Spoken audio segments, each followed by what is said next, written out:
이제는 정말 봄이 된 것 같은 3월 27일 교사모 방송 시작하겠습니다. 안녕하세요. 교사모 사회를 맡은 한준희, 이은미 인사드립니다. 반갑습니다. 오늘 초대 손님으로는 봄하면 생각나는 색깔이죠. 노란색 옷을 입고 오셨어요. 전북 건강과 생명을 지키는 사람들 조성욱 대표님 소개해드리겠습니다. 반갑습니다. 네, 반갑습니다. 대표님 자기소개 좀 한번 부탁드릴까요? 먼저 이렇게 초대해 주셔서 영광이고요. 저는 노동안전보건환경단체로 활동하고 있는 전북 건강과 생명을 지키는 사람들 대표 맡고 있습니다. 노동자들의 안전과 건강 그리고 주민들의 건강한 삶을 위해서 활동하는 단체이고요. 그동안 교육 관련해서도 많은 활동들을 해와서 아마 이 자리에 그것 때문에 초대한 것 같아서 영광으로 생각합니다. 예, 환경운동과 또 이렇게 교육 쪽 활동을 많이 하신 것 같은데요. 네. 교육 쪽에서 특히는 어떤 활동을 하셨는지 좀 말씀해 주시겠어요? 그러니까 2010년에 김승환 교육감 선거운동을 우연찮은 계기에서 하게 됐고요. 그 이후로 군산 교육희망 네트워크라는 걸 만들어서 거기에 초대하고 2대 운영위원장을 맡아서 해왔고요. 지금도 회원으로 활동하고 있고, 그리고 아마 2004년부터 한동안 회원중학교 운영위원장을 했고요. 그 대회는 전북국예연구원 운영위원도 하고 있고 그렇습니다. 그리고 교육 관련해서 한다면 그리고 이제 전북교육청의 직업계고 현장실습위원회라고 해서 직업계고 아이들이 현장실습 나갈 때 안전하게 취업할 수 있는지 이런 걸 심의하는 기구인데 거기 부위원장으로 활동도 작년까지 했었고요. 네, 그렇습니다. 거의 교육 전문가시네요. 아니, 전문가는 아니고요. 그냥 그만큼 실제 경험, 필드 경험이 최고의 어떤 능력이잖아요. 근데 또 이렇게 듣기로는 그 배우자님께서 그 독일 여성분이라고 들었어요. 네. 어떤 일을 하시는지 궁금한데요. 네, 저희 애기 엄마는 지금은 영남대학교 동문과 교수를 하고 있고요. 네. 그래서 이제 제가 특히 교육에 관심 가졌던 게 두 가지 이유인데 하나는 우리 아이들이 이제 다문화 아이들이니까 네. 학교에서 혹시라도 적응을 잘 하거나 왕따 당하나 이런 네네네. 것들 때문에 관심 갖고 그쵸. 있는 게 있고 또 하나는 독일에 가서 교육을 보면 독일 교육 보고 나면 우리 한국에 왔을 때마다 많이 화가 좀 났어요. 네. 독일 아이들이 공부하는 모습 예. 어떻게 학습하는지에 따라고 한국과의 차이가 너무 많이 나서 그래서 한국 교육도 그렇게 변화해야 되지 않을까라는 속에서 활동이나 이런 데 관심 갖고 참여하게 됐습니다. 그 독일에서 실제 사시기도 하셨나요? 저희는 살진 않고요. 예. 이제 방학 때마다 아이들을 겨울 방학 때 2달씩 독일 학교를 보내기도 하고 네. 이렇게 해서 아이들이 독일 학교를 경험해보게 해서 그렇게 했습니다. 어떻게 보면 사모님이 독일 분이시면 독일어도 좀 잘 하시나요? 저요? 예, 독일어로 이렇게 대화도 하시는지. 그런 거 물어보면 안 되는데. 저는 독일말을 하나도 못하고요. 예, 저희 애기 엄마가 6개 국어를 할 줄 알아요. 어디 거의 이제 유럽은 거의 같이 하잖아요. 이렇게 네. 예, 그쪽 거의 네. 하는가 봐요. 예. 그래서 되게 영어, 독일어는 자기 모국어니까 독일어, 프랑스어, 이건 뭐 한국어까지는 거의 원어민 수준을 하고 있고요. 이탈리아나 스페인어는 책 읽고 대화는 좀 잘 안 돼도 듣고 읽고 하는 건 다 잘 하시고 그랬습니다. 그리고 독일에서도 일본어 강사를 했었대요. 그랬다가 왜냐면 그 일본어 강사를 한 건 지금부터 한 30년 전까지만 해도 유럽에 한국이 잘 소개가 안 돼서 그쵸. 한국말을 배우고 싶어도 주변 한국에 관심이 있었는데 배울 곳이 없어서 그나마 근접했던 일본어를 공부하게 되고 그래서 거기서 이제 우리로 하면 평생교육원 같은 데서 네. 일본어 강사도 하고 이렇게 했다 그러더라고요. 근데 어쨌든 그 옛날 어떻게 독일 여성분을 만나실 저 계기가 있었나요? 궁금한데요. 독일에서 만난 건 아니고요. 그 애기 엄마가 군산대 동문과 개공우수로 왔어요. 그래서 이제 군산에서 우연찮게 서점에서 만나서 그래서 가까워지게 되고 그렇게 해서 결혼하게 됐습니다. 자녀분들은 어떻게 되세요, 그러면? 큰아이가 딸이고 작은 아이가 아들인데요. 네, 둘 다. 아주 외모가 출중하겠어요. 이렇게 혼혈 그 얼굴들이 되게 이쁘잖아요. 미남이고. 대표님도 이렇게 남자다우셔가지고 잘 하면 외모가 훌륭할 것 같은데. 우리 애들이 외모 얘기하면 안 된다고 요즘에. 아니 하셔야 돼요. 여기서는 하셔야 돼요. 요즘에 그거 얘기하면 그거 자체가 차별과 편견을 유발한다고 그 얘기 하지. 여기선 맨날 괜찮아요. 혼납니다 집에서. 아빠가 그러면은- 진보적이라고 얘기하면서 아직도 그런 식의 사고에 갇혔냐고 우리 애들한테 많이 그렇긴 혼나고 하겠네요. 있습니다. 또 외모는 여기까지 하고 음. 그러면은 아이들은 독일어를 좀 할 줄 아나요? 예, 예. 아, 아이들은 그럼 다. 어머니가 아무래도 독일어를 어허. 이렇게 말씀을 많이 하시니까 그걸 통해서 배우나요? 아니면은 어떤 체계적인 걸 또 배우나요? 그렇지는 않고요. 그러니까 집안에서 생활할 때는 왜냐면 이제 저기 독일에 가서 외할아버지, 외할머니랑 이런 거 만나야 되니까 어렸을 때부터 엄마가 집에서 할 때는 독일 말로 했어요. 이렇게 하고 이제 그다음에 유치원 다닐 때 초등학교나 이럴 때 겨울방학 때 2달간 있을 때는 우리하고 학제가 달라서 독일은 9월에 신학기가 그죠. 시작하잖아요. 예. 그리고 이제 그러다 보니까 학기 한참 중간 정도 일 겨울방학 때 한국은 2달간 쉬니까 그때 가서 이제 독일 학교를 보게 하고 거기서 경험하게 하고 그럴 때마다 아까 얘기했던 것처럼 독일 아이들은 고3까지 한시면 끝나요. 우리가 상상하지 못하는 거죠. 한시요? 예, 오후 1시면 끝나요. 그리고 독일 학부모들은 주변에서야 학교 교식도 늘어났지만 학기 교식을 별로 신뢰하지 않아요. 그거는 그야말로 이렇게 우리로 하면 사회 돌봄하는 아이들이 먹어야 되는 급식 정도로 생각하고 부모가 정성 어린 식사를 제공하는 것. 그래서 1시면 끝나서 집에 와서 밥 먹고 1시간 정도 지난 뒤에 그래서 마을에서 클럽 활동을 하거나 공부를 하거나 뭐 이렇게 하는 거예요. 그런데도 독일이 사회가 발전하고 창의적이고 이런 것들을 보면서 우리는 밤 9시, 10시까지 공부하면서도 왜 이러지? 아이들은 왜 행복하지 못할까? 뭐 이런 고민을 하게 된 거죠.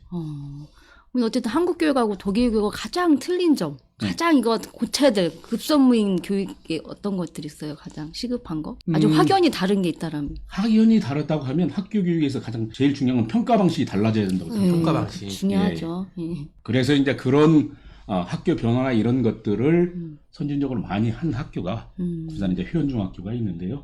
부모들이 효연중학교는 그냥 혁신학교 뭐 이런 정도만 알지 구체적으로 뭐가 맞아요. 바뀌는지는 잘 모르거든요. 근데 혁신학교 기준 있나요? 아니 혁신학교 기준은 따로 없고요. 대개 이제 그러면 사회자님들한테 물어볼게요. 진보와 보수의 차이가 뭔가요?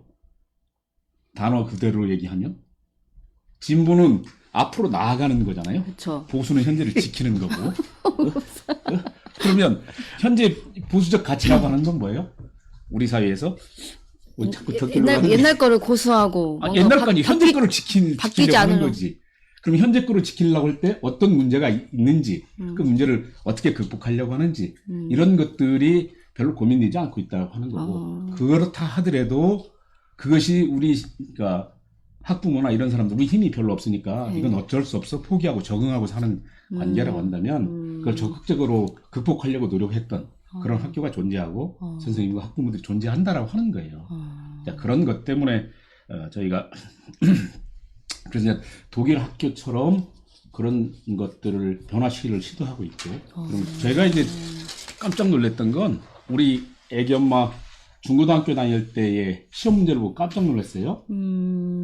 어떠냐면 한 과목의 시험을 볼 때 보통 1시간 반 정도 시험을 본대요. 근데 문제가 딱 3문제 나와요. 그러니까 우리로 하면 그게 중고등학교 시험 문제야. 예를 들면 어떤 이제 보기 한 두세 개 주고 이걸 근거로 해서 이 문제에 대해서 어떻게 할 건지를 써봐라 라고 하는 거예요. 서술형으로 쭉 쓰게 돼 있어요. 어떤 해결 능력 위주로 이렇게 질문해 방법이. 정답을 찾는 이런 게 아니라 그 해법을 확인하는 것. 그래서 그걸 통해 보면 뭘 아냐면 이 아이가 무엇을 알고 있고 뭘 배우면서 뭐가 부족한지를 파악할 수 있는 거죠.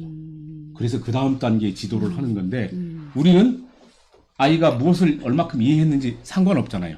그쵸. 점수를 몇 점 맞았는가 중요하지. 그럼 얘가 이것을 정말 사지선다이나 오지선다이 통해서 찍어서 알고 풀었는지 아니면 찍어서 풀었는지 그건 별 관심이 없어요. 다만 그쵸. 점수가 몇 점인지 그것이 이 아이의 미래를 결정하는 문제이기 때문에 이 아이의 지적 능력이나 이런 것들을 감안하지 않는 것 그런 것들이 제일 큰 차이라고 보고 있습니다. 그러니까 생각의 어떤 그런 좀 고정적인 그런 게 아니라 좀 거기서 더 확장된 그런 생각할 수 있는 어떤 기회부여를 하는 것들 질문 자체가 저희 아이도 그 대학교 그 면접 볼 때 좀 서울에 좀 괜찮은 학교 가서 면접을 봤는데 일반 그런 의뢰 하는 면접 질문들 있잖아요. 그런 걸 준비했는데 갑자기 그 질문이 경쟁이 뭐라고 생각하나? 이렇게 해가지고 너무 당황은 했지만 아주 그게 좀 신선하게 다가왔다고 하더라고요. 그러니까 그런 것들이 좀 중요한 것 같아요. 접근 방식이. 글을 쓰다 보면 이게 논리적 전개라는 게 중요하잖아요. 예. 근데 저희는 대학교나 가서야 그런 서술형 대답들이 좀 있는 편인데 어떻게 보면 독일은 중고등학교 때부터 자기 생각을 정리하고 그것을 논리적으로 전개하고 또는 어떤 것에 대해서 깊이 탐구하는 그런 자세를 트레이닝이 어떻게 보면 된다고 봐야겠네요. 그냥 생활일 것 같아요. 그 예. 자체. 그러면 근데 가장 독일이 일본하고 많이 비교되잖아요. 이 전범 국가. 예, 예. 예, 뭐전 세계에서 가장 큰 전범 국가 두 개가 일본하고 독일인데 그 일본은 지금도 아직도 그렇게 좀 뭐랄까요? 정신 못 차리고 그리고 국민들 자체들도 지금 그렇게 하고 있는데 독일은 굉장히 지금 그 히틀러에 대한 그런 그런 처벌이나 이런 것도 굉장히 강한 것이 자체가 그 교육에 있어서 혹시 그런 교육들이 굉장히 어렸을 때부터 좀 이렇게 진행이 되는지 저는 좀 그런 게 좀 궁금하네요. 그 독일도 그렇지는 않았다고 그래요. 처음에는? 네, 처음에는. 네. 그래서 이제 누구야? 중앙대 김누리 교수가 강의하는 것처럼 독일 사회의 가장 큰 변화는 68 혁명이었다고 하고요. 68 혁명 이후에 교육이 확 바뀌었어요. 그러면 우리 사회도 촛불 혁명 이후에 우리 사회가 어떻게 바뀌었을까에 대한 고민, 어떤 내용을 주장하고 무엇을 바꿀 건가 하는 게 부족하지요. 그래서 오히려 아쉽게도 문재인 정부 시대에 정시를 더 확대하는 역주행을 하고 있는 이런 교육의 현실을 보면서 그게 철저히 좀 부족하구나라는 생각을 했어요. 왜냐면 독일은 그러니까 지금의 한국에 도입하고 있는 혁신학교라고 하는 게 우리 애기 엄마가 중학교 들어갈 때 막 도입되기 학교 변화를 시작했다는 거예요. 그래서 그런 교육의 변화들 이런 건 자기가 한국에 지금 이제 그 혁신학교 하는 걸 보면서 이제 10년 전쯤부터 시작했는데 그게 30년 전에 자기가 했던 교육들을 한국에서 도입하고 있다라고 하는 거예요. 교육 격차가 실제로 30년 정도 차이가 나는 거죠. 지금의 독일의 혁신학교, 휴원중학교가 교류하고 있는 독일의 혁신학교, 빈트후델학교 학교라고 하는 것은 있는 곳이 있는데요. 그 학교는 독일의 혁신학교는 어느 정도냐면 무학년제로 운영을 해요. 무학년제. 예.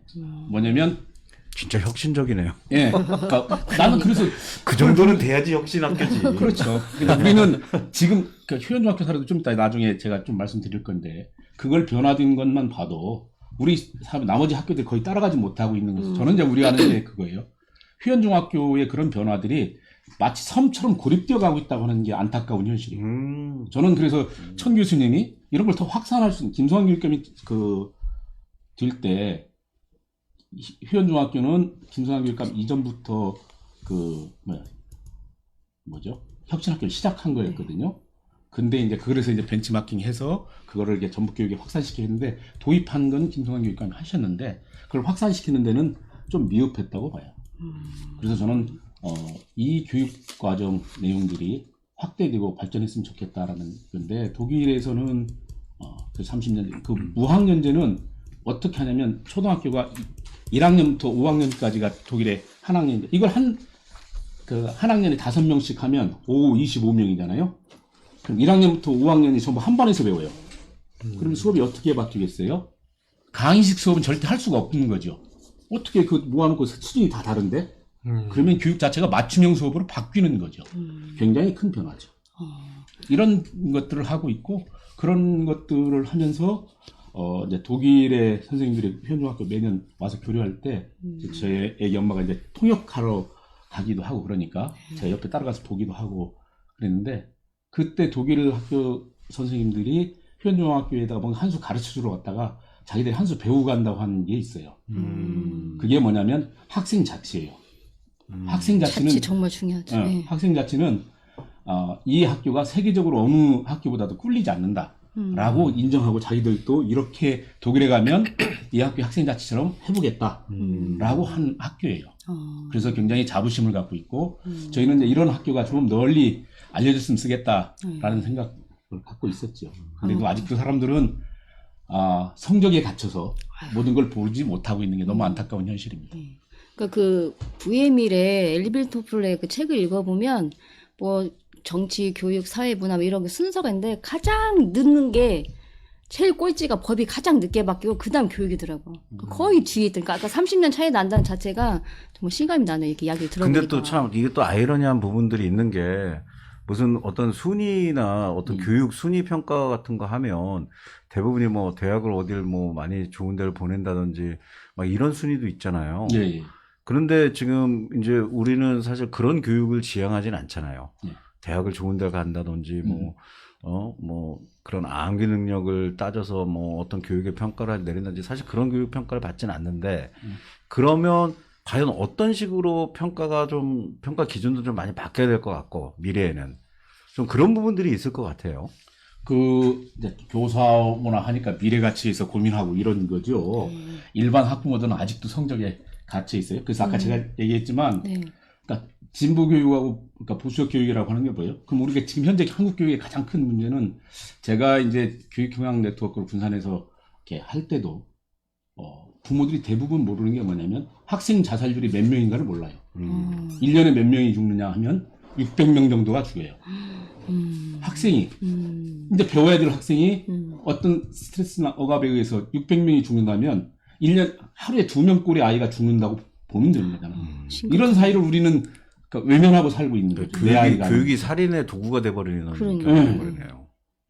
공부를 1등 가다가 2등으로 떨어지는 추락해서 좌절해서 죽기도 하고 하하. 올라가려고 하다가 못 올라가면 좌절감에 죽기도 하고 하하. 이런 교육 현실을 우리가 지켜봐야만 되냐? 그렇지 않는 교육 환경을 만들어야겠다라고 생각했던 게 있고요. 그래서 한국의 가장 큰 문제는 학벌 중심의 사회, 입시 위주의 사회, 뭐 이런 거죠. 성적 중심 사회. 네네. 근데 그걸 과연 깰 수 있을까요?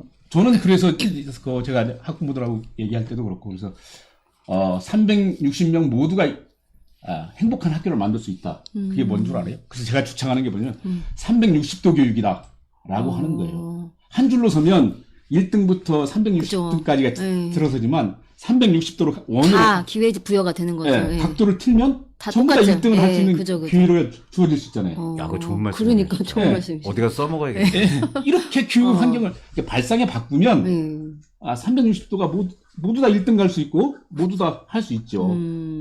그런 교육 방식을 바꿔야 되는 거고 그런 것들을 표현해서 해보자라고 해서 해왔던 거고요.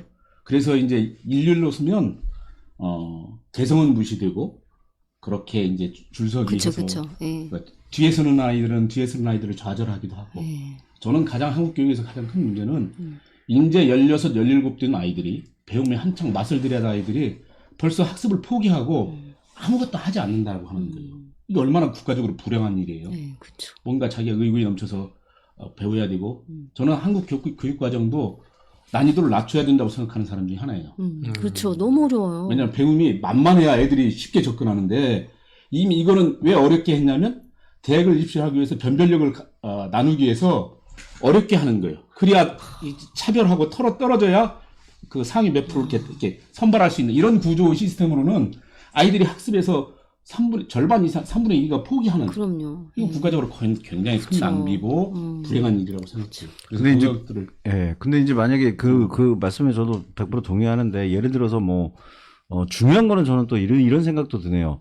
그 꼴등을 했던 친구가 사회에 나와서도 대접을 받을 수 있는 사회적 분위기가 마련되기 전에는 지금 아마 지금 말씀하신 그런 교육계 어떤 그 평가라든지 이런 기준이 과연 바뀔 수 있을지 또 지금 지향하시는 그런 교육적인 그 목표점을 달성할 수 있을지가 저는 제일 궁금한 게 바로 그 포인트 같아요. 사회가 그런 친구들을 과연 따뜻하게 두 팔 벌려 맞을 수 있는가?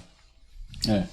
그 부분에 대해서는 그게 안 되고서 그렇죠. 예, 이게 될까요? 그 가장 크게는 그래서 이제 독일의 변화하고 일본의 변화의 차이점 중에 뭐가 있냐면 노동조합의 역할이에요. 그러니까 독일 사회에서는 독일이 미군이 전후 지원하면서 독일이 사회주의가 넘어오는 걸 방지하기 위해서 다시 부흥을 시켰잖아요. 그러니까 자본주의를 부흥시키면서 한편으로 자본가를 견제하기 위해서 노동조합을 또 키워줬어요. 서로 견제할 수 있도록. 근데 이제 사회주의 국가가 떨어져 있던 일본한테는 그런 걸 하지 않았죠. 그래서 전범을 다 처형하지는 않잖아요. 그게 큰 변화의 차이고, 그래서 노동조합의 역할이 그런 사회를 이끄는데 큰 역할을 하죠. 그래서 우리는 노동조합 하면 뭔가 이렇게 땡깡 쓰는 네. 이미지로 과격하고 언론이 막. 비춰주는데 그죠, 그죠. 이렇게 비춰주는데 네. 그렇게 해서 한 사회가 발전하는데 균형 추를 역할을 할 수 있도록 만드는 게 굉장히 큰 차이가 있다고 봐요. 아, 진짜 좋은 말씀이시네요. 그래서 저는 늘 제가 이제 노동운동도 해오기 했지만 사람들한테 얘기하는 건 우리 사회가 정말 건전하게 발전하려면 노동조합 힘이 강해져야 됩니다. 그렇게 해야 자본가들이 돈 들어가는데 알아서 자기가 돈 쓰려고 하지 않는다. 세상이 좋게 하려면 뭔가 투자를 해야 되는데 특히 이제 요새 중대기업처벌법이 도입되면서 자본가들이 여러 가지 편법을 도입하죠. 우리는 그런 법이 들어오면 그 법을 통해서 사회를 좀 더 개선하고 발전시키려고 하는 게 아니라 그 편법을 통해서 그걸 어떻게 피해갈 건가 이걸 고민하는 사회로 가니까 그런 게 안타깝다고 하는 거. 그거를 강제하려면 내부 고발자가 필요한 거고 내부 고발자들을 역할을 할 게 노동조합의 역할이 필요한 거죠. 아, 진짜 좋은 말씀이시네요. 정말. 속이 다 시원합니다. 어쨌든 그 독일의 그런 어떤 좋은 교육을 우리 회원중이 또 어느 정도 이렇게 반영을 해서 교육을 한다는 말씀이시잖아요. 네, 예. 그래서 그 회원중학교에 대해서 좀 잘 모르시는 우리 시청자들이 많으니까 뭐 홍보 영상이 있다고 해요. 한번 이렇게. 그 틀어볼까요? 네네. 예. 모든 곳이 아이들의 교실이 되고 시민 모두가 아이들의 교사가 되어 우리 아이들이 언제 어디에서든 즐겁게 그리고 맹렬히 배우는 것, 부모된 우리 모두의 소망이라고 볼 수 있을 것입니다. 맹렬한 배움을 통해 나를 세우고 내가 좋아하고 잘할 수 있는 것으로 남과 나누는 세움 나눔 교육을 실천해온 학교가 있습니다. 지금부터 그 학교를 일군 교장 선생님과 학교의 이야기를 들려드리고자 합니다. 회원중학교에 대해서 아이들이 쓴 한 줄 평입니다. 재미, 꿈, 존중, 배움 이런 말들이 눈에 들어옵니다. 아이들이 이런 평가를 하는 학교니 당연히 학생 수가 늘어날 수밖에 없습니다. 자, 그렇다면 이런 평가는 어떻게 가능했을까요? 농촌의 평범한 학교였던 회원중학교의 변화의 시작은 이한근 공모교장 선생님이 취임하면서부터였습니다. 지금부터 특징으로 따진다면 4기에 걸친, 횟수로 따진다면 10년에 걸친 회원중의 변화를 구체적으로 말씀드려 보겠습니다. 먼저 회원중학교 혁신일기입니다. 착하지만 무기력한 학생들, 지역사회는 교사와 학교를 불신하고 뭐라도 해야 되지 않을까를 고민하던 교사들을 모아 공모교장이 되신 이한근 선생님이 뭐라도 해보자, 즐거운 학교를 만들어보자 제안을 합니다. 그래서 여러 가지 다양한 방과후 활동과 체험활동으로 학교를 들썩들썩하게 만든 거죠. 이렇게 정신없이 많은 활동을 하면서 달려오다가 어느 날 문득 우리는 도대체 무엇을 위해 이런 활동들을 하는 걸까 하는 고민을 하게 됩니다. 이때 역량중심 교육과정을 만납니다. 화면에 보시는 바와 같이 시민의식, 문제해결 능력, 국제사회 이해, 생태 감수성 등 아이들이 인생을 살아가는 데 필요한 힘인 역량을 키우고자 벌인 것들이 우리가 그동안 해온 활동이구나 정리하게 되고 그러면서 다양한 활동들이 그 취지와 목적에 맞게 더 의미 있게 진행이 됩니다. 학교혁신 3기는 수업에 대한 고민이 본격적으로 시작되었다는 것이 그 특징입니다. 학교교육 과정의 80% 이상을 차지하는 수업을 통해 아이들의 역량을 키우자는 고민에서 선생님들이 배움의 공동체를 함께 공부하고 토의토론 학습이 가능하게 책상 배치를 바꾸고 선생님의 일방적 강의를 최대한 덜어내서 아이들의 협력학습을 지원하는 수업입니다. 나아가 교사들은 서로의 수업을 지켜보고 아이들의 배움에 대해서 협의하는 문화가 정착되게 됩니다. 이렇게 서로의 수업을 지켜보다 보니 교사들이 교과를 넘어서서 교육과정을 고민하게 되었습니다. 화면에 보시는 바와 같이 아이들에 대해서 분석하고 우리 아이들에게 필요한 교육적 주제는 무엇일까를 찾고 그 주제와 연관되는 각 교과의 단원들을 엮어서 통합으로 수업을 하게 된 거죠. 이렇게 다양한 통합 주제를 가지고 토의토론으로 활동으로 수업을 했는데 여전히 평가가 5개 중에서 하나를 고르는 거라면 아이들 입장에서는 배신이겠죠. 자연스레 평가의 변화가 따라오게 됩니다.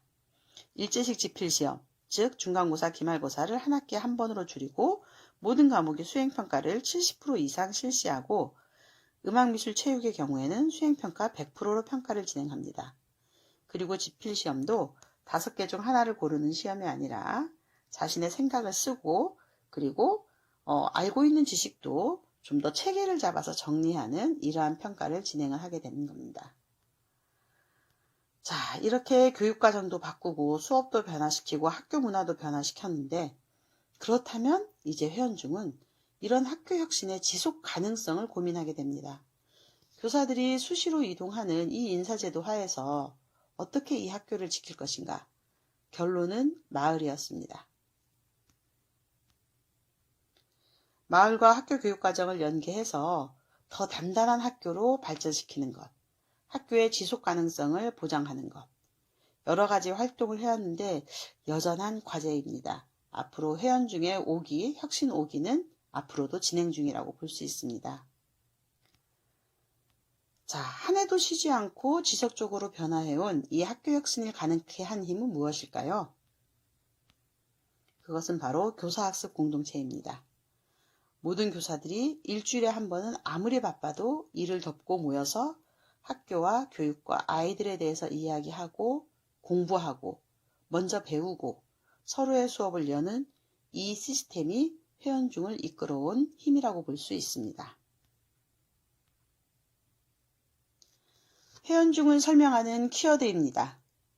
어찌 보면 다소 낭만적인 이 키워드를 가능하게 했던 것은 바로 사람입니다. 시스템도 결국은 사람이 만드는 것이지요. 사람, 교사, 학부모, 학생, 이들이 바로 회원중 변화의 실체입니다. 아, 잘 봤네요. 여기서 조금 부연 설명 좀 해주세요. 예, 저기 표를 비워주면 좋겠는데요. 저기 학생 수 변화가 일어나는 계기들을 좀 증가된 것이 설명해 아까 그래프가 예, 있었죠. 예. 예. 모든 곳이 아이들의 어디쯤인지 교실이 되고 앞쪽에 시민 있었던 모두가 거, 첫 아이들의 앞쪽에. 교사가 되어 앞쪽에 이 초반에. 아이들이 언제 어디 잠깐만요.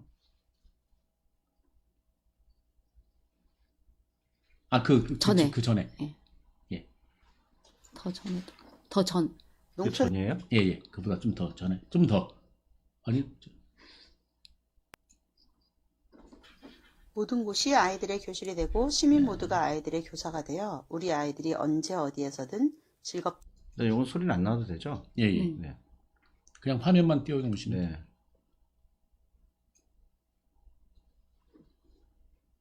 이거 다음이죠.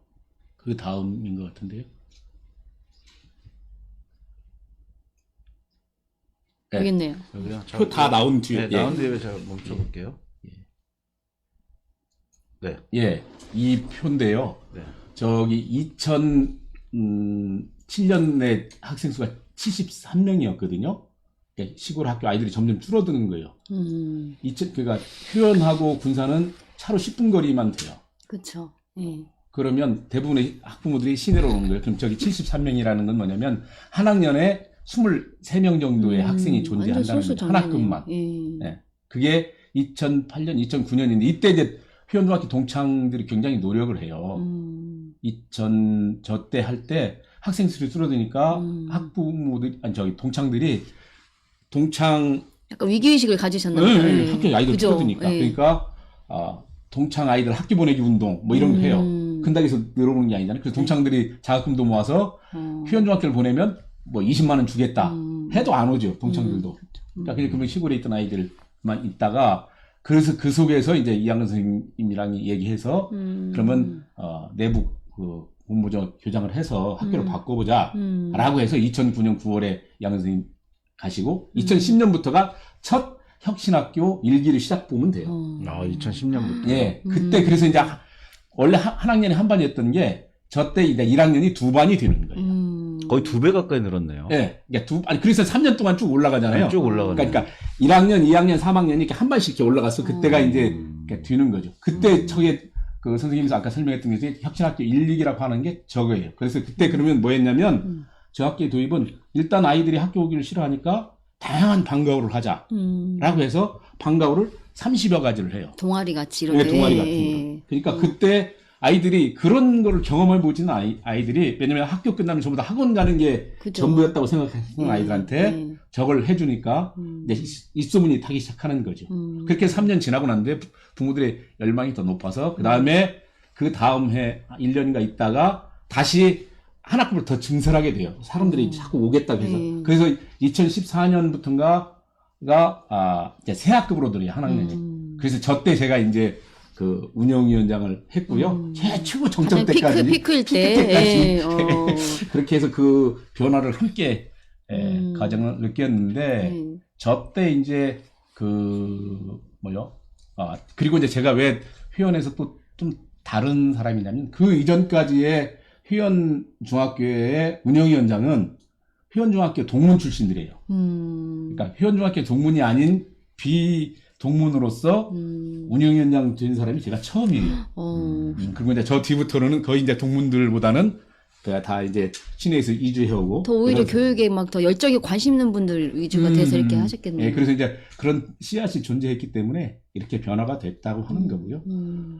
그렇습니다. 근데 저렇게 회원 중이 이렇게 아이들이 막 급 증가했잖아요. 반응이 좋아서 또 이제 그 이후에 다른 데도 혁신학교 좀 생긴 걸로 했어요. 저가 자양중학교 출신인데 거기도 혁신학교로 이렇게 지정이 된 걸로 했는데 어떻게 거기랑 비교했을 때? 그런데 그 회원 중학교의 성과에 가려서 다른 학교들의 그죠. 그것들이 벤치마킹을 많이 하려고 이렇게 했죠.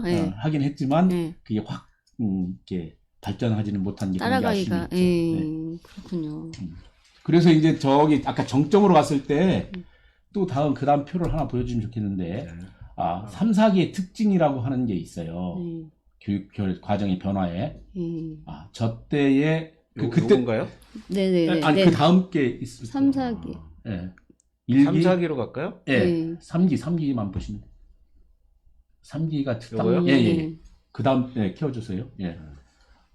저기서 이제 왜 중요하냐. 그런데 예. 처음에 그렇게 해서 아이들이 오기 시작했어요. 그런데 이제 그 다음부터는 그럼 학교 그 다음에 뭘 해야지? 라고 할 때, 그때까지는 학교 문화를 바꾸는 게 중점이었다면, 저때 3기, 4기부터는 교실을 바꾸는 걸 고민하기 시작해요. 지금 대부분 학부모님이 잘 모르시는데, 뭘 하냐면, 중학교 아이들은 제가 경험한 바로 하면, 중학교 아이들은 3분의 1이 수업 시간에 잡니다. 3분의 1이 자고. 자해지 키가 크니까. 네, 잡으셨죠? 뭐야, 뭐, 항상 잤죠. 네. 수업 시간에 잠을 잡니다. 고등학교는 3분의 2가 수업 시간에 잠을 잡니다. 3분의 1만 수업을 거의 들어요. 근데 우리 학부모들 잘 몰라요. 모르죠. 왜? 교실을 안 가보고 학교도 잘 안 가보니까. 잠이 보약이라. 그래서 그렇게 하는데, 그때 그래서 선생님들이랑 얘기해서 그러면 어떻게 할까? 아이들이 잠자지 않는 수업은 어떻게 가능하지? 라고 하는 거예요. 그래서 형식을 바꾸는 거죠. 앞을 바라보고 있는 게 아니라 디귿자로 이렇게 딱 하는 순간 책상 배열을 그러면 서로 지켜보니까 그쵸. 잠을 잘 수가 없네요. 잘 수가 없어요. 너무 좋은 방법이네요. 그럼 아이들 건강이 안 좋은 거 아니에요? 그렇기도 하죠. 그래서 디귿자로 보게 하고 그 다음에 두 번째로 한 게 그러면 아이들의 수업을 어떻게 할 건가? 선생님이 강의를 최소한 줄이고 서로 토론하게 하는 거예요. 모든 수업을 하게 해요. 그때 저 때 막 도입하면서 제 역할은 뭐였냐면 학부모들이 불만이 되게 많아요. 아이들도 불만도 많고. 어떤 부분? 왜냐면 모든 수업을 하니까 점수도 모둠별로 줘요. 모든 개인한테 주는 것보다는 모둠으로 기본 점수를 주니까 그 모둠이 잘해야 돼. 근데 대부분 저도 남자지만 남자애들은 참 게으르잖아요. 그래서 별 관심도 없어. 뭐 여자애들이 다 그거를 주관하고 그렇죠. 여자애들은 욕심이 많아서 못한 애는 앉아서 점수 다 받고. 그래서 여자애들 가장 불만은 남자애들은 무임승차한다. 그러니까요. 앉아서 그냥 불만이 있죠. 여자애들은 야 너 뭐 해라 애들한테 남자애들한테 잔소리하는 게 지친다는 게 짜증난다는 거예요. 그리고 그거를 자기 시간 뺏기면서 왜 애들한테 이렇게 해야 되는지 모르겠다. 불만을 막 토로해요. 그 불만이 곧바로 이제 부모님들을 통해서 운영위원장 했던 저한테도 오죠. 왜 이 학교는 이렇게 해서 애들을 공부하는 애들을 공부는 안 시키고 뭐 서로 이렇게 하느냐라고 하는데 이게 3년이 지나면 그걸 서로 인정하게 돼요. 그러니까 이제 모르는 아이는 선생님한테 배우는 건 부담스러운데 친구한테 배우면 좀 더 덜 쉽게 이해할 수 있으니까 좋고. 그리고 누군가를 뭐 여기서 이제 강의를 해보거나 이런 사람 잘 알겠지만 누군가한테 뭔가를 알려주려고 한다면 자기가 정립되지 않으면 쉽게 못 알려주거든요. 그러니까 못 알아듣니까 잘하는 아이는 가르치려고 하면서 자기 논리를 계속 정립해가는 거거든요. 가르치면 최고의 교육이잖아요. 본인 공부잖아요. 그러니까 그걸 자기들이 해. 다만 그것이 자기 점수가 안 나오는 거에 대해서 여자애들이 되게 불만이 많죠. 그래서 회원중학교는 거의 잠자는 아이가 없는 학교. 이게 핵심 포인트인데 사람들은 그걸 몰라요. 제일 중요한 것 같아요. 다름을 인정은 하지만 성적에 불만은 많다.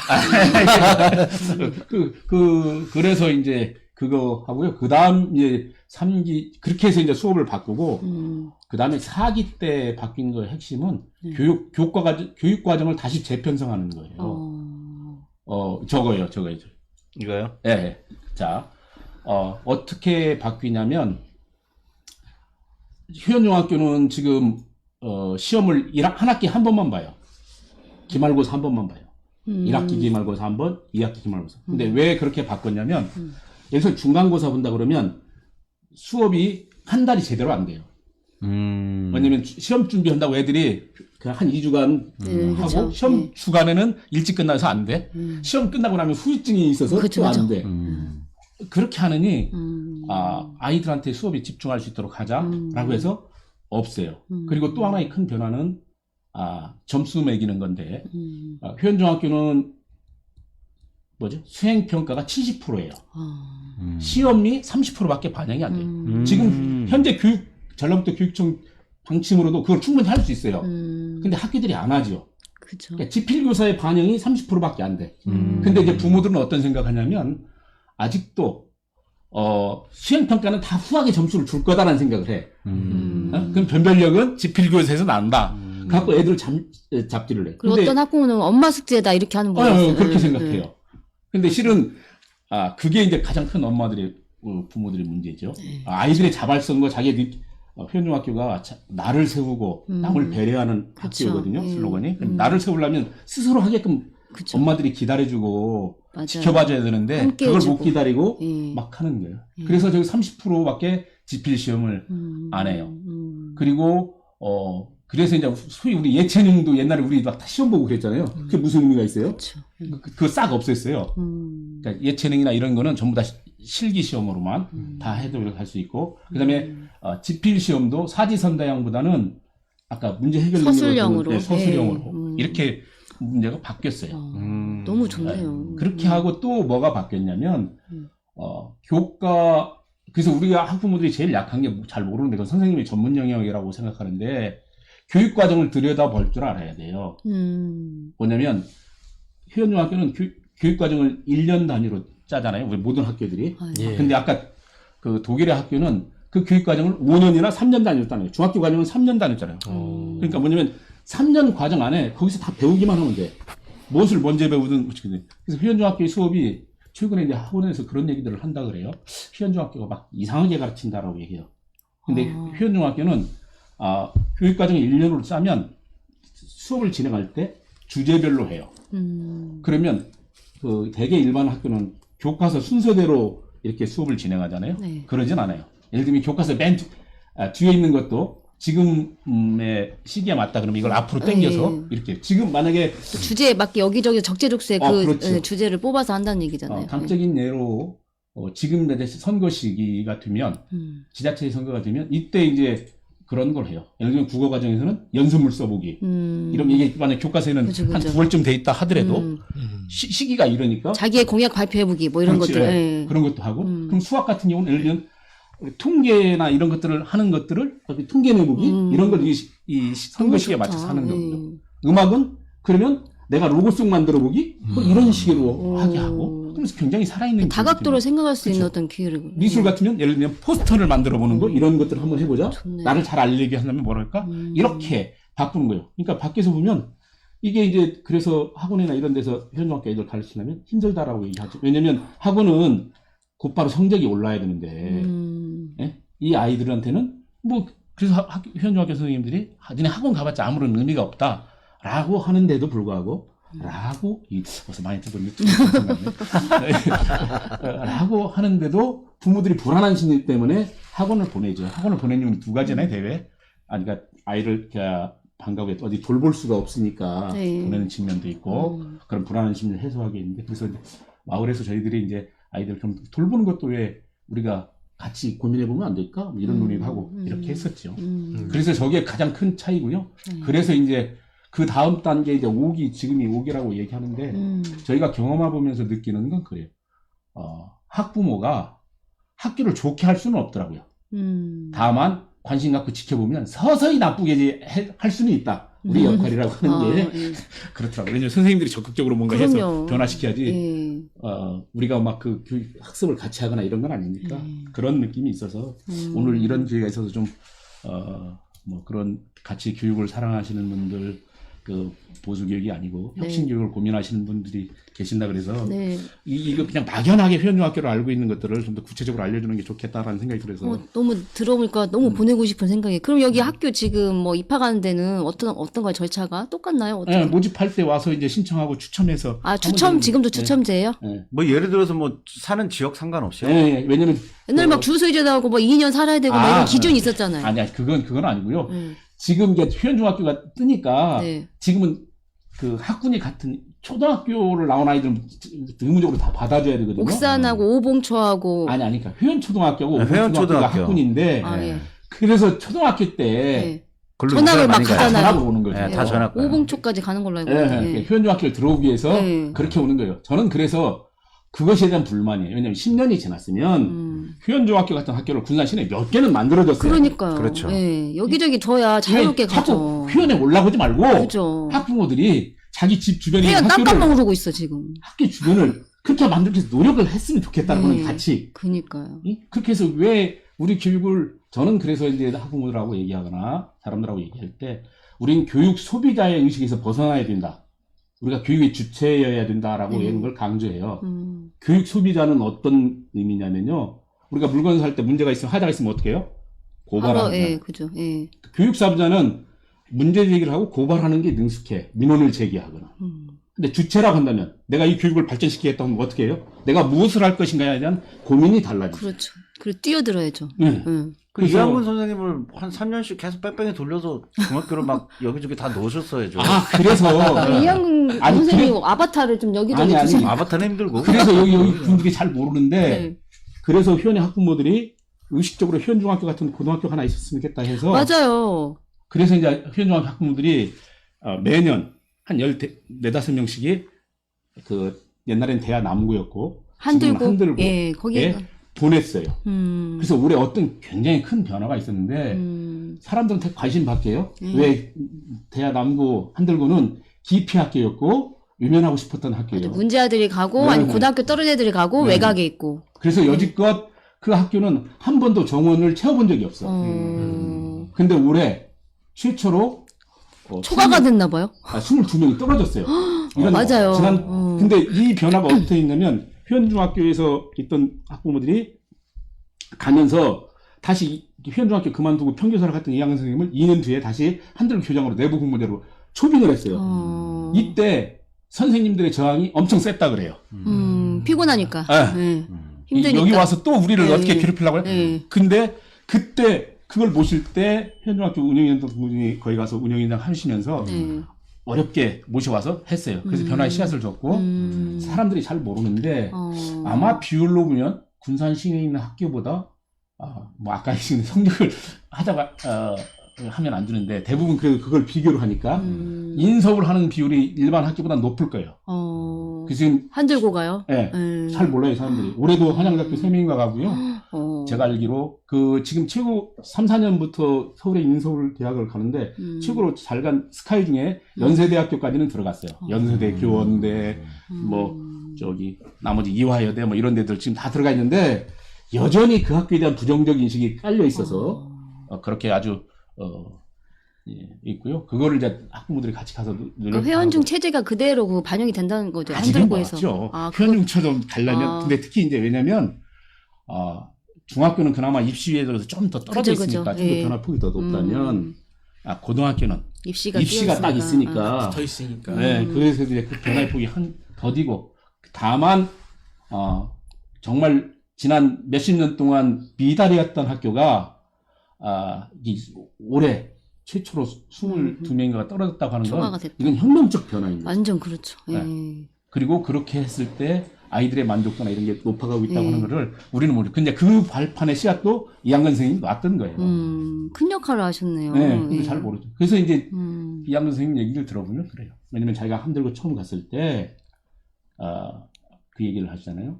아이들이 가슴에 칼을 품었다 하더라는 거예요. 그 뭐 교장 선생님 앞에서도 해놓고 욕하고, 너희들이 뭔데 뭐 나를 관리해? 뭐 이렇게 이런 식의 했던데, 아이들한테 딱 한 달 더 하면서 아이들이 품었던 칼은 얼음칼이더라. 따뜻하게 품어주니까 녹더라. 맞아요. 어떻게 그 아이들은 한 번도 누구한테 인정받아 본 적이 없는 그죠. 아이들이어서 그랬던 아이들이니까 맞아요. 이 아이들을 인정하면 그게 높겠다라고 해서 그런 식으로 이렇게 변화를 줬던 거고 그런 게 이제 뭐 시내에서는 잘 안 알려졌지만 그렇게 하면서 이제 입소문이 나면서 그나마 이렇게 변화된 게 있어요. 그래서 그런 연계를 하고 있고 그래서 이제 그렇게 연계한 학부모 활동들이나 이런 것들을 고민하고 있고 그런 것들을 하고 있죠. 네. 회원중에 대한 좋은 얘기 많이 들었는데요. 사실 회원중 하면 우리 인식에는 이제 시골에 있는 학생 수가 없는 학교를 변화시킨 케이스라고 이제 생각이 되는데 사실 사회가 굉장히 빠른 속도로 변화하고 있어요. 이렇게 빠르게 변화하고 있는 사회에서 어떤 교육이 필요하다고 생각하시나요? 저는 이 운영위원장 하면서 제가 인생을 살면서 좀 이걸 참여하기를 잘했다고 생각한 건 뭐냐면, 학교 활동에 참여하면서 그 전에 놓쳤던 부분을 알게 됐어요. 뭐냐면, 초등학교 아이들이 한 4학년 정도 되는 아이가 사회생활 할 때 되면 딱 15년 정도 뒤에더라고요. 그러면 이 아이가 살아갈 사회는 15년 뒤야. 그러면 15년 뒤에 필요한 역량이 뭔지를 고민하게 되더라고요. 그러면 15년 뒤에 우리 사회는 어떻게 변했을까? 라고 고민하게 되는 거죠. 그럼 우리 미래 사회가 어떻게 바뀔 건가? 라고 얘기하고 있는데 지금의 시기는 산업 대전환의 시기라고 얘기를 해요. 그렇죠. 네. 그래서 과거처럼 평생 직장, 우리 때부터 이미 평생 직장은 사라진 거고 그럼요. 그러면 지금 아이들이 태어나면서 다니는 직장은 평균 10번에서 15번을 바꿔야 된다고 생각하는 거예요.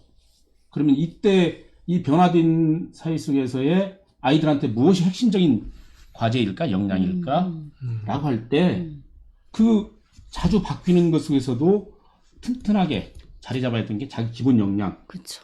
그래서 이제 그걸 기본 역량 교육이라고도 하고 기본 교육이라고 하고 표현도 하고 그러던데 이게 필요하다는 거죠. 자주 바뀌더라도 그렇게 기본이 튼튼할 때 그걸 버텨낼 수 있는 거고 그 다음에 이 변화된 시기에 그럼 미래 사회는 우리가 다 알고 있지만 아직도 우리 사회가 지식 중심의 사회죠. 제가 사회자님들한테 물어볼게요. 그럼 근대 교육은 언제 도입됐다고 보세요? 이런 교육제도는 언제부터 확립됐고? 뭐 일제강점기 때 아닐까요? 우리나라는 일제강점기라고 하죠. 그럼 전 세계적으로? 산업혁명 이후라고 봐야겠네요. 그렇죠. 그럼 산업혁명 이전엔 교육이 없었나? 있었죠. 그때는 어떤 교육이었고 산업혁명 이후에는 어떤 교육이 됐겠어요? 그럼 이런 근대 교육은 어디서부터 시작했을까요? 우리 한 번도 그런 걸 생각해 본 적이 없어요. 그럼 그 근대 교육이 담았던 내용은 무엇일까? 이런 거지요. 그러면 산업혁명을 할 때 이런 근대식 교육 제도를 체계화하는 건 독일이에요. 왜냐하면 후발 산업국가인 독일이 산업을 빨리 키우려고 그러면 그전에는 집단 노동을 했잖아요. 농업 노동이나 이렇게 소규모 가내 농업 아니고 집단 농업을 할 때 빨리 교육을 해서 산업 현장에 투여해서 일을 생산할 수 있도록 해야 돼요. 그러면 복사하는 능력, 일정하게 대량 생산할 수 있는 능력을 키워낼 수 있는 것들로 사람을 양성하는 거죠. 대량 생산 노동자를 만드는 게 교육의 목표였다고 봐요. 근데 지금 사회는 우리 사회가 지금 바뀌었잖아요. 혹시 357 나라라고 들어보셨어요? 우리 사회는 357? 전 세계에서 국민 GDP가 3만 달러 넘는 나라가 3만 달러가 넘고 5천만 명이 넘는 인구를 갖고 있는 나라 중에 7번째 나라에 해당하는 나라가 우리나라예요. 그러면 그 나머지 6개 나라는 어떤 나라들이냐면 다 제국주의를 경험한 나라들이에요. 미국, 일본, 독일, 영국, 프랑스, 이탈리아가 이 6개 나라예요. 그 다음에 우리나라예요. 개발도상국 중에서 식민지를 경험했던 나라 중에서 유일하게 그 그렇게 성장한 나라가 우리나라지요. 그리고 세계 지금 경제 10위의 규모를 갖고 있는 나라가 대한민국이요. 그렇다면 전 세계 국가가 지금 법적으로 인정된 나라가 240개 정도 되거든요. 네. 그 중에 그러면 240명 중에 10등 안에 든다고 봐요. 그럼 상위 1% 정도에 엄청난데요. 네. 해당하는 국가예요. 근데 우리는 아직도 그 개발도상국으로 생각하고 있고 그렇단 말이에요. 그럼 이런 나라에서의 우리 아이들은 10년 뒤, 15년 뒤에는 어떤 사회로 변화될까? 지금 전 세계적으로 바뀌고 있는 게 인공지능 사회이고요. 네. 저는 이제 이세돌 그 바둑 지는 거 보면서 충격을 먹어가지고 인공지능 사회가 어떻게 들어올 건가? 그리고 특히 지금도 아직도 많은 부모들이 대학에 목숨 걸고 있는데 2025년 되면 우리나라 대학 정원보다 15만 명이 적어요, 학생이. 지금도 3만 명, 5만 명이 적어요. 그래서 이 부족한 학생들을 뭘로 메꾸냐면 동남아시아에서 온 유학생들로 다 채우고 있어요. 근데 지금도 우리 부모들은 대학을 보내는 거에 목숨 걸고 있단 말이에요. 그러니까요.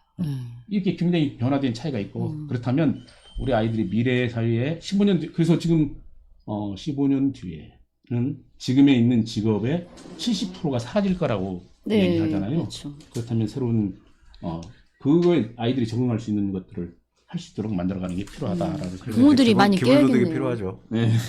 그것도 필요하고 부모들이 많이 의식이 말씀하신 교육이 걸 돼야 될것 들어보니까 같아요. 그 교육이 시대의 가치를 반영하는데 이제 근대 교육 같은 경우는 그런 교육이 필요했던 시절이었고 예, 예. 지금은 새로운 시대가 왔기 때문에 새로운 교육 방식이 필요한데 예. 아직까지 학부모들이나 여러 가지 사회적 여건이 그걸 따라오지 못하고 있고 그렇기 때문에 교육이 변하기 힘들다 이 말씀을 하신 것 같아요. 예. 그러면은 이번 질문은 제가 코로나에 대해서 또 안 물어볼 수가 없는데요. 그렇죠. 이제 코로나 전과 후가 우리 삶이 굉장히 많이 달라졌잖아요. 예. 교육에는 어떤 변화가 있었고 앞으로 이걸 어떻게 활용해야 될까요? 그래서 아까 얘기하는 건데요. 지금 이게 단지 그동안 사회 변화라고 하는 것들을 우리가 못 느꼈다가 코로나로 인해서 이렇게 확 와닿았잖아요. 이 코로나는 어떤 학자들은 그렇게 얘기하죠. 이게 기후 위기가 우리 사람한테 주는 경고다라고 얘기를 해요. 왜냐면 이제 밀림이 파괴되고 이러면서 그쵸. 그것이 예. 날라오는 거였는데 그러면 이때 가장 힘들어했던 게 뭐예요? 아이들을 혼자 부모들이 케어하지 못하는 자기 학습 능력이 없었던 주도적인 능력이 없었던 아이들은 전부 어떻게 할지를 모르고 있던 거라는 거죠. 그래서 왜 자기 주도 학습 능력이 필요하고 중요하냐라고 하는 걸 다시 한번 깨우쳐주게 된 계기가 되는 거죠. 그렇다면 적어도 우리가 교육 관련해서 교육의 3주체라고 얘기를 하잖아요. 네. 교사가 어떻게 하냐면 교사는 가르치는 스케일을 발전시켜 왔어요. 그러면 자기만 잘 가르치면 돼. 근데 정작 누가 배워야 돼요? 학생이 배워야 하잖아요. 그럼 교육의 주체가 학생이라 그러면 관점이 달라지죠. 아무리 잘 가르쳐도 필요가 없어요. 그죠. 학생이 잘 배우는 게 최고죠. 배움이 일어나는 학습만이 최고의 가치이고 교육자죠. 그것이 그걸 잘 하는 방법이나 선생님이 최고의 선생님이 되는 거죠. 전에는 선생님의 최고는 귀에 쏙쏙 들어오게 싹 얘기하는 사람, 스케일을 잘 해서 이런 분이 최고의 선생님이었다면 미래 사회는 그런 분이 돼야 된다고 하는 거고 그렇게 하려면 아이들은 어떻게 해서 어디서 배움이 막히는지 그래서 교육의 내용도 바뀌어야 된다고 얘기하잖아요. 티칭에서 코칭으로 예를 들면 헬스 트레이너 같은 경우에는 잘 관찰하잖아요. 그렇죠. 관찰해서 야가 뭐가 부족한지 그 맞춤형으로 해야 되는 거고 우리 교육도 아까 했듯이 대량 생산 체계 교육에서 지금 한 반에 20명 정도로 줄어들고 있어요. 그런 아이 속에서 왜 아이를 줄여드리냐면 그 아이의 개개인의 변화를 잘 파악해서 걔의 부족한 부분을 잘 이렇게 할 수 있게 하고 그 스스로 주체로 나가게 해야 되는데 그렇게 변화되는 게 있고요. 그 다음에 아까 했던 학부모의 모습도 바뀌어야 된다. 그렇죠. 민원을 제기해서 학교에다 뭘 해달라, 뭐 해달라. 이거는 정말 소비자가 불만 제기하는 그런 식의 내용인 거죠. 적어도 내가 정말 우리 아이의 살아갈 미래가 중요하다고 생각하면 가서 상의하고 그걸 위해서 우리 같이 어떻게 노력할 건지 머리 맞대고 고민하는 이런 게 필요하죠. 근데 지금 대부분의 학부모들은 제가 그렇게 얘기하죠. 집에서 아이하고 말도 대화도 제대로 안 돼요. 요즘 특히 10대 아이들 중학교 2학년 움직이는 폭탄 같잖아요. 그쵸. 말도 못 붙이죠. 그러면 자기는 아이한테 말도 못 붙이게 하면서 학교에다가는 왜 애가 이렇게 하고 있어요? 라고 따져요. 그러니까요. 그럼 가정교육은 뭐 하고 있는데? 저는 바뀌어야 된다고요. 가정교육은 뭘 할 건지부터 정립하고 아이는 어떻게 키워야 할지 학교는 어떻게 해야 될지 이 관계를 재정립하는 게 코로나 시기 이후에 우리가 가장 해야 될 교육적 과제와 고민이라고 생각해요. 또 어떤 학부모는 이렇게 좀 클레임을 걸고 싶은데 혹시 우리 아이한테 해가 될까봐 선생님한테 그런 염려도 없잖아 있어서 아예 그냥 그렇게 방치해버린다.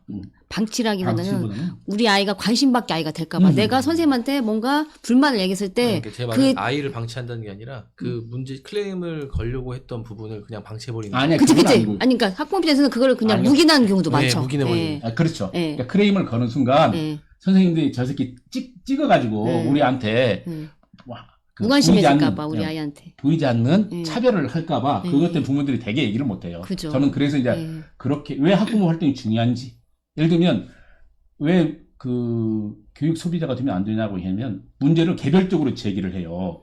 그러면 예를 들면 이 부모는 이 학교는 왜 공부를 안 시켜? 그럼 이 학부모는 왜 이 학교는 공부만 시켜? 이런 불만들이 상충하잖아요. 그럼 학교는 어느 기준에서 이거를 해결해야 돼요? 저는 그렇게 돼서는 안 된다. 학부모도 단체가 필요하네요. 그래서 학부모 모임이 그 역할을 해요. 모여서 야 우리는 이 학교가 어떻게 변했으면 쓰겠고 이렇다면 적정 수준에서 이 학교는 어떻게 움직였으면 쓰겠는가를 학부모 모임에서 그걸 해야 돼요. 교육의 산주체로서 왜 학부모 모임이 왜 중요하냐면 그걸 통해서 통일된 목소리를 통해서 그러면 1부터 10까지 있는 요구들을 다 학교가 어떻게 맞춰서 해결할 수 있어요.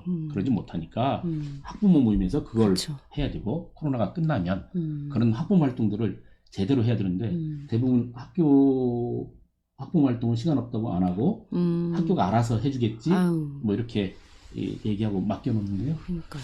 저는 그래서 학부모 활동이 왜 중요한지 왜 함께 고민해야 되는지가 저도 이번에 운영위원회 들어갔어요. 그래서 함께 하고 싶어가지고.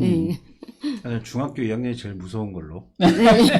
중학교 2학년 진짜 무서워요. 북한에서 쳐들어오는 것보다 더 무섭다고. 진짜 무서워요. 눈 딱 째려보면 오우 야 이거 딱 뭐. 저희 아이도 그 시기를 지났지만 딱 세 마디 하잖아요. 뭐 물어보면 왜요? 아유 무서워요. 뭐가 궁금한데요? 야, 그만하시죠. 딱 세 마디 합니다.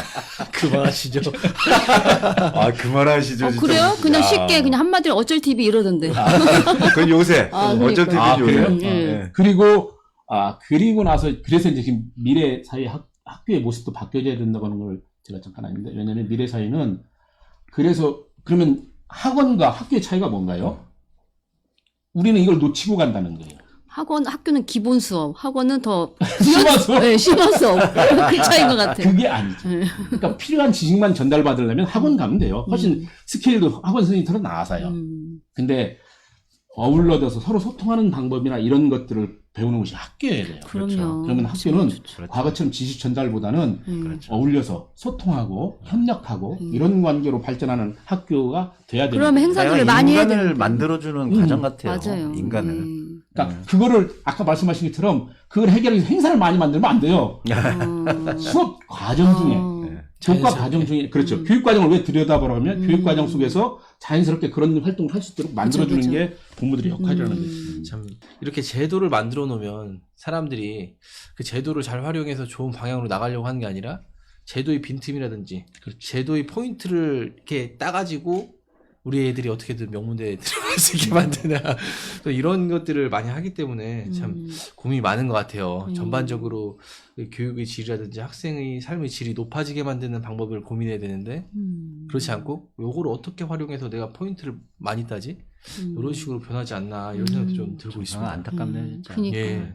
어쨌든 그리고 코로나 자체가 어쨌든 환경의 변화가 한봉하잖아요. 그래서 우리 대표님께 또 환경운동을 되게 열심히 하신다고 들었어요. 건생지사라는 어떤 그런 환경단체 대표신데 어떤 활동들을 하시는지. 건진법사요? 건생지사. 죄송합니다. 건강과 생명을 지금 알겠습니다. 잘할 수 법사에 있어. 관심이 많으셔서 죄송합니다. 예.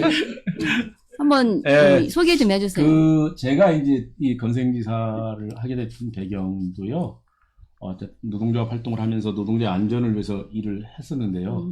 2012년에 구미 불산 누출 사고가 났어요. 그럼 우리 공장 안에서 그 조합원들을 안전하게 일할 수 있도록 막 관리를 했는데 밖에서 이렇게 불산이 딱 누출돼서 근데 그날 구미는 굉장히 큰 운이 좋았던 것이에요.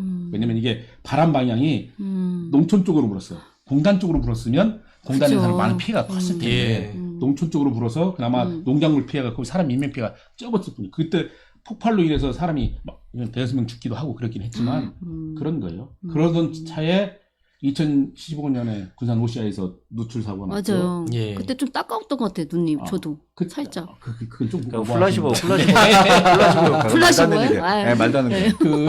그거는 저기 그 네. 오시 났는데 연기가 났는데 그 사람들한테 비행장으로 제일 먼저 오시아이가 신고를 했다는 거예요. 맞아요. 그 근데 얘기 들었어요. 굉장히 열받잖아요. OCI 비행장 사람들은 양반이고 미군들은 우리는 군산 시민들은 개돼지인가?라고 하고 막 따져보고 이렇게 했을 때 그 당시 법으로는 군산시에 그 보갈 의무나 이런 것도 없었어요. 그래서 이제 군산시가 전라북도에서 화학 물질을 취급하는 게 약 60%가 돼요. 굉장히 많이 취급하고 있고요. 전라북도는 1위이기도 하고 그 많은 취급량을 하는데 제대로 화학물질 관리가 제대로 안 되고 그런 것도 없어서 계속 우시에서는 사고는 나고 그래서 그런 것들을 감시하고 제대로 활동하겠다고 해서 하는 거고 그러다가 접한 게 군산에 화력발전소를 만든다고 그러는 거예요. 그래서 화력발전소 이거 뭐 이제 그때 저는 처음에는 관심이 없었죠. 근데 이제 여기서 나오는 것도 시민의 건강에 안 좋은 물질도 나올 텐데 왜 무관심하냐, 뭔가 해야 되는 거 아니냐라고 해서 하다 보니까 화력발전소가 미세먼지 유발도 되지만 탄소 배출을 위해서 기후위기를 심화시키는 과정이구나.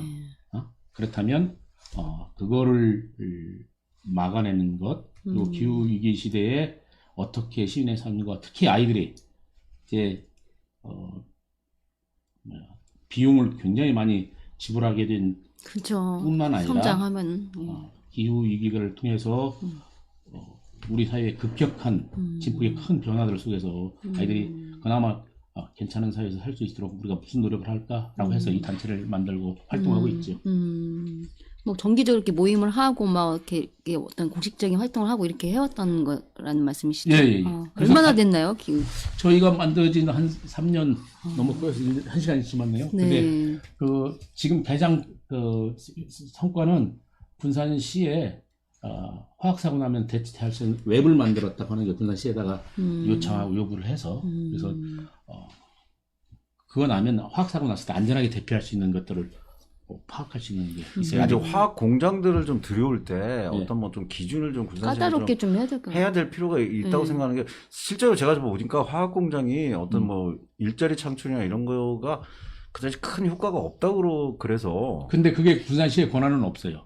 그게 환경부가 그 권한이 있어서 군산시는 없고 그래서 그렇게 했을 때 우리 시민의 관심사가 있어야 그렇죠.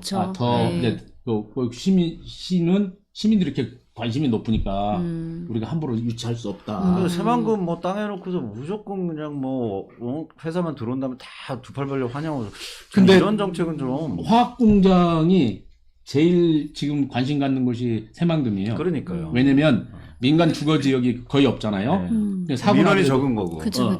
사고 나도 별로 이렇게 주민 피해가 이게 적을 것 커지지 같으니까 않으니까. 지금 제가 알기로는 많은 화학 공장들이 새만금에 들어오려고 얘기하고 있고 그래요. 근데 그렇게 하는데 우리는 나중에서 뭐 들어왔다 보면 그 회사가 어떤 물질을 취급하는지도 모르고 그러니까요. 검증이 많이 필요하겠네요. 예, 지금 이미 많이 들어와 있어요. 뭐 도모를 비롯해서 많아요. 그러니까.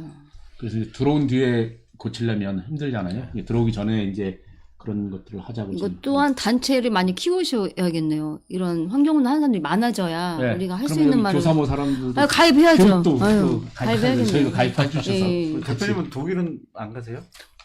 코로나 이전에는 1년에 한 번 정도씩 갔어요. 그 왜 갔냐면 결혼할 때 집사람의 조건이 1년에 한 번은 그 독일을 갔으면 좋겠다고 하는데 조건부 결혼하셨군요.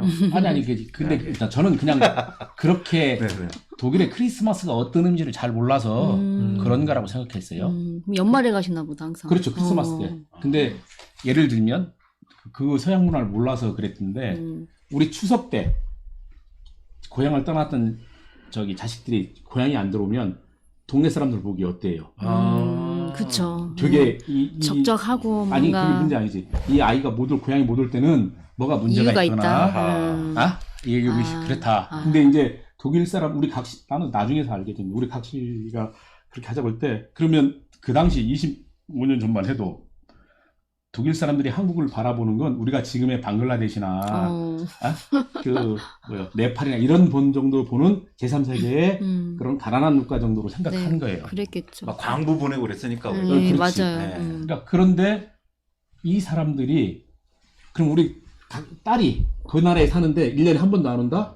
되게 걱정하잖아요. 그쵸. 무슨 일인가. 한국에서 그 반미란이라고 못 오고 막 호미지란이라고 못 온갑다 이렇게 그렇죠. 생각하죠. 나중에 이제 알게 된 그걸 그래서 이제 각시가 나한테 가자고 했던 건 그런 독일 부모님들 걱정을 덜어드리기 위해서 그쵸. 예를 들면 우리가 서울로 직장 나갔던 아들이 못 온다고 할 때 못 올 때는 고향에 못 오는 형편이기 때문에 못 오는 거 아니에요. 네. 그래서 저 집 아들 못 오니까 참 그러네 이렇게 동네 사람들 얘기하듯이 서양 사람들도 그런 게 있어서 그래서 이제 저는 한국에 와서 저기 1년 동안 고생한 각시한테 한 번 정도는 가줘야지 뭐. 근데 이제 아까 말씀하신 것처럼 독일말도 하나도 못하니까 저는 가서 보통 비행기 값이 아까우니까 한 3주 있다 오는데요. 그때 감옥살이 하고 오죠. 그 독일어 좀 알려드릴까요? 제가 독일어 좀 하는데. 그래요? 네. 네. 알려줄 필요 없어요. 벤츠, BMW, 아우디 뭐 이 정도 이렇게 독일어를. 틀렸어요. 나도 알아요. 아니에요? 그 영어식 발음이요. 뱀뱀. 뱀베라고 하나요? 이것도 도거 아니에요? 바스이스타스. 예. 뭐라고요? 바시스타스. 바스이스타스. 예.